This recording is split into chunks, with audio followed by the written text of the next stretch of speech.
So today is November 18th, and that happens to be my birthday. Happy birthday! Thank you. Thank you very much. I have turned 46 today, and as I outline in my book, I'm actually very relieved to turn 46 for what's kind of a sad reason, but I think maybe you can relate if you've ever lost a parent, especially as a child. My dad was 45 when he died. I was 15. He died suddenly of a heart attack, and my whole life I have worried that I would not make it past age 45. And so somehow I've really just been looking forward to this birthday. I feel like it's a blessing. I just feel so thankful to be here and be with my kids.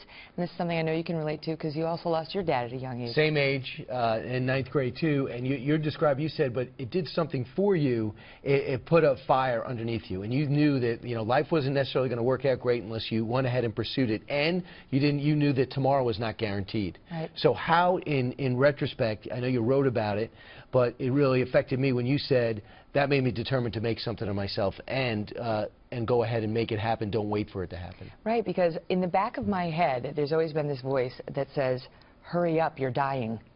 I almost named the book, Hurry Up, You're Dying. Harper Collins was like, For the holidays. But I mean,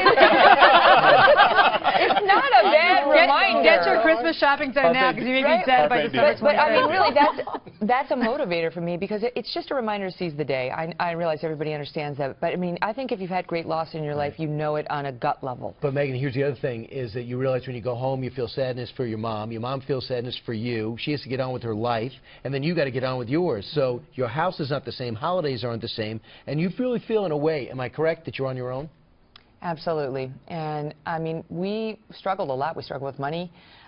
We struggled just to keep our friends, because my mom was set up in a couple, and then suddenly she was a single, and she got, it wasn't intentional, but her friends just sort of moved on from her, which was very hard for her. And now in my current life, with my kids, I just think, like, I look around, we live in New York, right? And there's a lot of investment bankers and people who work so hard in New York City, and that happens everywhere.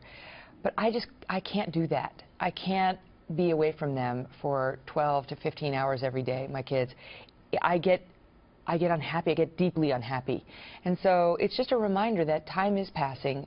They need me and I need them, and to strike a better balance than that. But am I right, you feel almost on a mission to reach your potential? Whatever that potential is, and in law you did it. One of your great things that happened in your life happened on your birthday with that loss that you said, I'll never forget, this is my birthday, and then you were recognized how? Oh, that's nice. It was my 23rd birthday, and one of the things that was transformative for me was moot court. I love moot court. As soon as I got to law school and I saw these guys up on their feet, I thought, I can do that.